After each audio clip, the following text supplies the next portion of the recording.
Hello guys, কেমন আছেন সবাই? আশা করি ভালো আছেন। আজকেও আমি রান্না নিয়ে চলে আসলাম।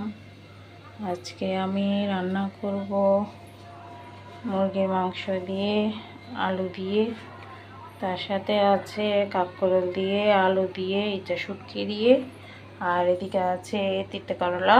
এটা আমি ভাজি করব। তো দেখতে থাকুন। এদিকে আমি পেঁয়াজ, আদা বাটা, রসুন বাটা এগুলো করে নিয়েছি। এদিকে পেঁয়াজটাও কেটে নিয়েছি। তো দেখতে থাকুন রান্নাটা কেমন করে করি। তো এদিকে আমি তেলটা বসিয়ে দিয়েছি। তো এখন আমি পেঁয়াজটা দিয়ে দিব। এটা আমি লাল লাল করে ভেজে নিব। তো গাইস, আজকে মনে হয় রান্নার ভিডিওটা দিতেই পারবো না, কারণ রান্নাটা যখন বসিয়েছি তখনই এই যে দেখুন গ্যাসটা চলে গেছে, আর এবার সেটটা তো একটু জ্বলতেছে না। এই যে আজকে মনে হয় রান্নার ভিডিওটা দিতে পারবো না। তো একটু একটু করে জ্বলতেছে, কখন রান্না হবে জানি না। তো গাইস, প্রায় 1 ঘন্টা পরে গ্যাসটা এসেছে।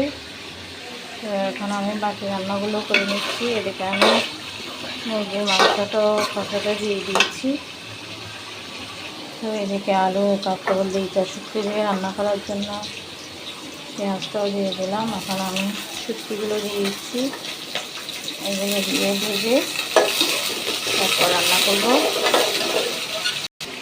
তো আমি এদিকে আলু, কাঁকরোলগুলো ভেজে নিচ্ছি লাল লাল করে। এদিকে আমার মাংসের কষানোটাও হয়ে গেছে। আমি এখন ওই যে ভেজে রাখা আলুগুলো দিয়ে দিব, দিয়ে একটু নেড়ে তারপর আমি এখানে জলটা দিয়ে দিব। তো আমি ইচা শুটকি দিয়ে, আলু দিয়ে, কাঁকরোল দিয়ে রান্না করছি, যে ওটা হয়ে গেছে। এই দেখুন আমি জলটা দিয়ে দিয়েছি, এটা হয়ে যাবে এখন। আর এদিকে আমার মুরগি মাংসের তরকারিটা হয়ে আসছে।